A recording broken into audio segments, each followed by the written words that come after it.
ಪ್ರೀತಿಯ ಕರುನಾಡಿಗೆ ವಿಷನ್ 24ಗೆ ಆತ್ಮೀಯ ಸ್ವಾಗತ. ವೀಕ್ಷಕರೇ, ಈ ದಿನ ಭಾರತದಲ್ಲಿ ನಡೆದಂತಹ ಭೀಕರ ಕಾಲ್ತುಳಿತದ ಬಗ್ಗೆ ವಿವರಣೆಯನ್ನು ನಾವು ಕೇಳೋಣ. ಬಾಬಾನ ಕಾಲಿನ ಧೂಳಿಗಾಗಿ ಲಕ್ಷಾಂತರ ಜನ ಮುಗಿಬೀಳ್ತಾರೆ.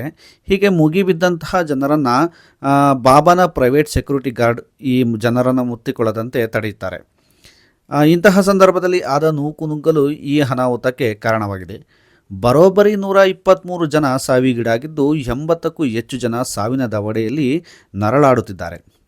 ಇದೆಲ್ಲ ಆಗಿದ್ದು ಸತ್ಸಂಗ ಕಾರ್ಯಕ್ರಮದಲ್ಲಿ.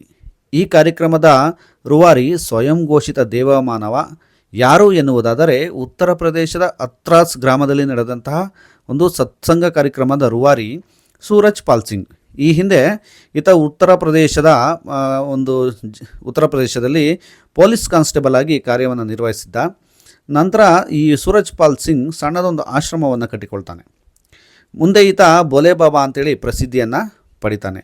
ಪ್ರಾರಂಭದಲ್ಲಿ 106 ಅನುಯಾಯಿಗಳಿದ್ದರು. ಬರುತ್ತಾ ಅಂದರೆ ಇಂದಿಗೆ ಸರಿಸುಮಾರು ಲಕ್ಷಾಂತರ ಜನ ಈತನ ಅನುಯಾಯಿಗಳಾಗಿ ಬದಲಾಗಿದ್ದಾರೆ. ಈತನ ಪ್ರವಚನ ಕೇಳಲು ಎಂತಹ ಕಷ್ಟವೇ ಇದ್ದರೂ ಸಹ ಇವರ ಅನುಯಾಯಿಗಳು ಬಂದು ಸೇರುತ್ತಿದ್ದರು. ಸಾಮಾನ್ಯ ಬಾಬಾರಂತೆ ಕಾವಿಯನ್ನಾಗಲಿ ಅಥವಾ ಜುಬ್ಬಾ ಪೈಜಾಮಾಗಲಿ ಈತ ಧರಿಸ್ತಾ ಇರಲಿಲ್ಲ. ಐಷಾರಾಮಿಯಾಗಿ ಬಿಳಿ ಬಣ್ಣದ ಸೂಟ್ ಕೂಡ ಧರಿಸ್ತಾ ಇದ್ದ. ಒಂಥರ ಇವನು ಹೈಟೆಕ್ ಬಾಬಾ ಅಂತಲೇ ಕರೆಸ್ಕೊಳ್ತಾ ಇದ್ದ. ಇವನ ಆಶ್ರಮ ಕೂಡ ಬಿಳಿಯ ಬಣ್ಣದಿಂದಲೇ ಕೂಡಿತ್ತು.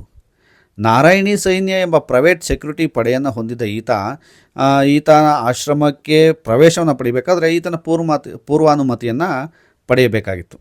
ಈತನ ಅನುಯಾಯಿಗಳು ಇವನನ್ನು ಬಿಟ್ಟರೆ ಬೇರೆ ಯಾವ ದೇವರಿಗೂ ಶರಣು ಎನ್ನುತ್ತಿರಲಿಲ್ಲ. ಬಾಬಾನ ಪಾದದ ಧೂಳಿನಿಂದ ತಮ್ಮೆಲ್ಲರ ಕಷ್ಟ ಪರಿಹಾರವಾಗುತ್ತದೆ ಎಂದು ನಂಬಿದ ಜನ, ಅದರಲ್ಲೂ ಹೆಂಗಸರು ತಮ್ಮ ಸೆರಗಿನಲ್ಲಿ ಪಾದದ ಧೂಳನ್ನು ಕಟ್ಟಿಕೊಂಡು ತಮ್ಮ ಮನೆಯಲ್ಲಿದ್ದಂತಹ ದೇವರ ಮನೆಯಲ್ಲಿಟ್ಟು ಪೂಜೆಯನ್ನು ಮಾಡ್ತಾಯಿದ್ರು. ಹಾಗೆ ಕೆಲವರು ತಾಯ್ತವನ್ನು ಸಹ ಮಾಡಿಸಿಕೊಂಡು ತಮ್ಮ ಕೊರಳಲ್ಲಿ ಹಾಕ್ಕೊಳ್ತಿದ್ರು ಎಂಬುದು ಗಮನಾರ್ಹವಾಗಿದೆ. ವೀಕ್ಷಕರೇ, ಈ ಸತ್ಸಂಗ ಕಾರ್ಯಕ್ರಮದಲ್ಲಿ ಆದಂತಹ ಅನಾಹುತವನ್ನು ಕುರಿತು ಈಗಾಗಲೇ ಉತ್ತರ ಪ್ರದೇಶ ಪೊಲೀಸ್ ಇಲಾಖೆ FIR ದಾಖಲಿಸಿಕೊಂಡಿದೆ. ಆದರೆ ಈ FIRನಲ್ಲಿ ಬಾಬಾ ಹೆಸರೇ ಇಲ್ಲ ಅಂತ ಹೇಳಲಾಗ್ತಿದೆಯಂತೆ. ಮೂಢನಂಬಿಕೆಯನ್ನು ತೊಲಗಿಸುತ್ತೇನೆ ಎಂದು ಹೇಳುತ್ತಿದ್ದ ಬಾಬಾ ಇಂದು ಸರಿಸುಮಾರು 123 ಜನರನ್ನು ಬಲಿ ಪಡೆದಿದ್ದಾನೆ. ಇದು ಜನ ಮರಳೋ ಜಾತ್ರೆ ಮರಳೋ ಎನ್ನುವಂತಾಗಿದೆ.